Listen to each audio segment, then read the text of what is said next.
Dans cet exercice, on va étudier un équilibre, mais cette fois-ci à l'état liquide. Le premier exercice, c'était l'état gazeux, maintenant c'est un état liquide. Le voici, c'est AL en équilibre avec le constituant B, liquide, plus 1,5 du constituant C à l'état liquide. Les conditions de cet équilibre, c'est à température et pression. Pression 1 atmosphère et la température 773 Kelvin. Bien que la pression n'a pas un grand rôle quand c'est liquide, car c'est un état incompressible ou bien un état condensé. La pression n'a pas un grand rôle, c'est plus la température ou bien les concentrations qui ont un rôle sur l'état condensé. Donc on a un équilibre chimique homogène. Homogène, c'est-à-dire, regardez, liquide, et homogène, c'est-à-dire que c'est miscible entre les trois constituants. Donc c'est un équilibre homogène. Une seule phase. Et cet équilibre, il est caractérisé par une constante d'équilibre qui est égale à, le voici, K 4,0 fois 10 puissance moins 16. On voit bien que c'est inférieur à 1. Là, il nous demande de calculer l'enthalpie libre molaire de la réaction pour un mélange initial de Na, Nb et Nc. Plutôt, voilà, c'est pas Nb, c'est Nc. 10 puissance moins 2 et on va conclure. Donc là, juste pour comprendre le concept de cet exercice, on a vu tout à l'heure que c'est-à-dire l'équilibre, il est caractérisé par une composition d'équilibre. La composition d'équilibre, on la détermine à partir de la variation de l'enthalpie libre en fonction de l'avancement de la réaction, Xi en mol. Et on a dit que la forme de cette courbe, elle est de cette forme. C'est une forme U. À l'équilibre, on a la pente ici. Voici l'équilibre. Je vais appeler 1.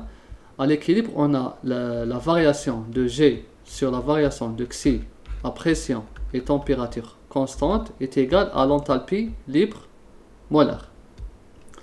Et ici, A1 est égal à 0, car c'est l'état d'équilibre, c'est le minimum de cette courbe. Donc, dans ce point, c'est-à-dire cette composition, quand on a cette composition, c'est-à-dire j'ai A, B et C. C'est les compositions des trois constituants A, B et C. Et chaque constituant s'écrit en fonction de Xi. Quand j'écris ici K en fonction de la...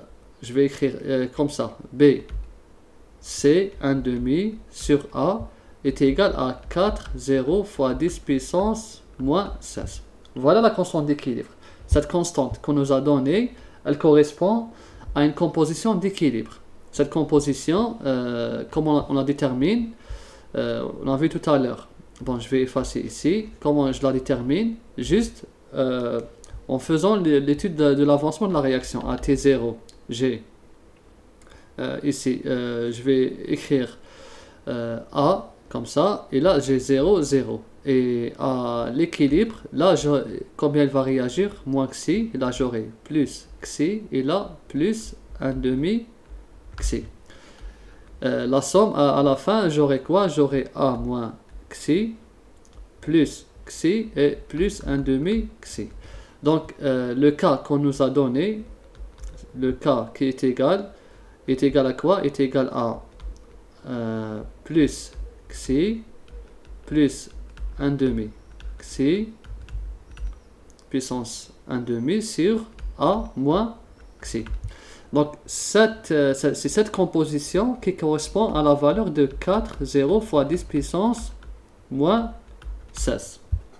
Voilà la donnée, c'est-à-dire le cas à quoi il correspond. Et à ce cas, on a l'enthalpie de la réaction, l'enthalpie libre est égale à 0. Donc, est égal à 0. Et aussi, on sait que l'enthalpie libre molaire est égale à l'enthalpie libre molaire standard plus RT ln de K est égal à 0. Donc, l'enthalpie libre molaire standard ici est égale à moins RT ln de K. Voilà le principe.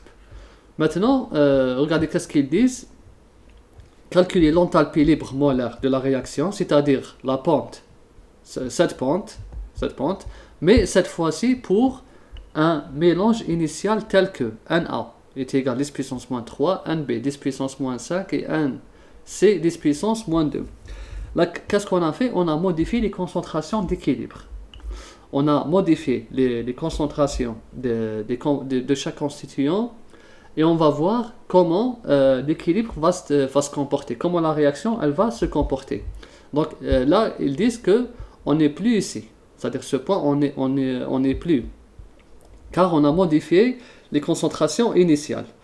Donc, c'est-à-dire là, l'enthalpie libre, elle va se déplacer soit vers là, l'une des deux. Comment maintenant on va déterminer la nouvelle composition. Je ne vais pas dire composition en équilibre, c'est faux, car la composition en équilibre, c'est clair, l'enthalpie est égale à 0. Quand je modifie la concentration, je vais dire de la nouvelle composition que je vais l'exprimer en fonction de la nouvelle composition, je vais l'exprimer en fonction de, par exemple, du Q. C'est le quotient de la réaction. Quotient. Bon, avec A en principe, la littérature anglaise avec E. Je dois vérifier, d'accord. Donc, c'est quotient de la réaction est égal à